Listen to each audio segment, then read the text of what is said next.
السلام عليكم أصحاب تقالقة أبندي سلامية ابن آذن سواي أرنبا كالجيسي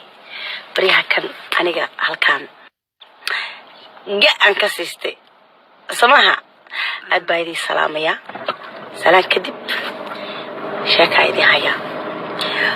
برباني دي هيا أدبقدور تعشين سلامات من كل آفات إدي جيستا بسم الله الرحمن الرحيم أنكو بلابو هذا الكيغا oo xalay arooskayga aniga iyo odagayga Xuseen arooska ugu talagalnaa oo isla ka dhigno sarteedii sidii ay wax haayeen sida social media laga wado anuga inaad rabtaa inaad dhageystaan soo idin bilaabaya aan ku bilaabo magaca Ilaahay bismillaahir rahmaanir rahiim wax badan ka oran maayo muhiimada aan rabo inaan dhaho waa sidoo aroosku xalay ahaa ku bilowday sida aan anigu asan nasteexa ahaan oo aroosadii ahayd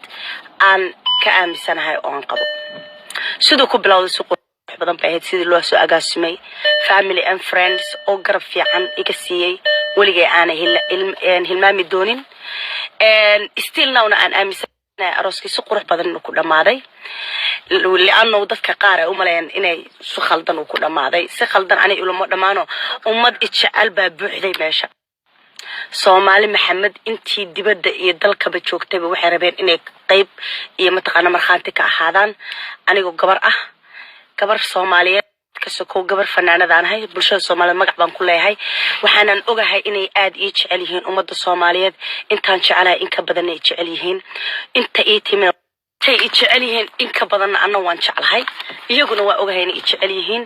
waxaan aad iyo aad waliba aan ka raali gelinayaa dhammaan intii madashaas ku sugnayd ee xalay isu soo qaban qaabisay ee meesha timi ee meeshu deeq weeday horta 100% apologize baa idinka siinaya talabaad waxaan rabay aadna waan uga xumaynay dhammaantii soo wada gelin waxaasoo dhanna waa jacayl waa in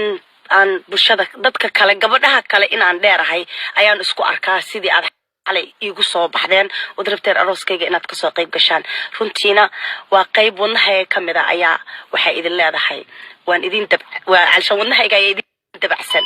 sidaas quruxda badan aad u soo wada baxdeen dhammaantiin oo wada qurux badnaydeen waan idinkaga mahadcelin warkiyo koona kombo ku jira hal mid baa rabay midda kale rabeen ku darso xitaa dad badan baa waxay walwalayo islaay gabadha qalbigeeda miyaa wax no sidee ay ahayd oo ku qanacsanahay waayo wax walba qadarta Allah ka weyn adu gooni baad u tashanaysaa ilaahayna gooni buu u tashanayaa marka marnaba wax walba sidii ilaahay kuugu talagalay hada u dhacdo alxamdulillah ma sharaysto si qurux badan anu waxaan u arkay kaliya ummad Soomaaliyeed oo jecel inay meesha soo buuxsameen oo ay halka yimaadeen oo mid walba rabay inuu marxaanti iyo xaadir ka ahaado walaashood ama fanaanadooda ama gabadhooda oo de mataqaanaa aqal galaysa insha Allah biidnillaahi kariimna mana jecel mataqaanaa wax negative oo soo qora ama social media ama meel Facebook yar ama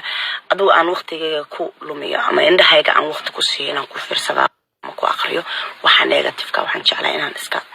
dhaafiyo alxamdulillah rabbil alamin more aan negative dhageysatid more aan waxun aad indhahayga raadiyaan adigana kuma fiicno dambi bay kugu tahay caafimaad ahaan kuma fiican maskixiyan marka muhiimadan ka hadlayo waxay tahay hawada aaminina waxa la idin sheegayo alshan waqti hasiinina rumo wada ah anaga aroos kalaha aroosadii baan ahaa si wax u dhaceen qof kasto meesha joogay haduu runka sheego wuu og yahay hadalkaygana meesha la taaganahay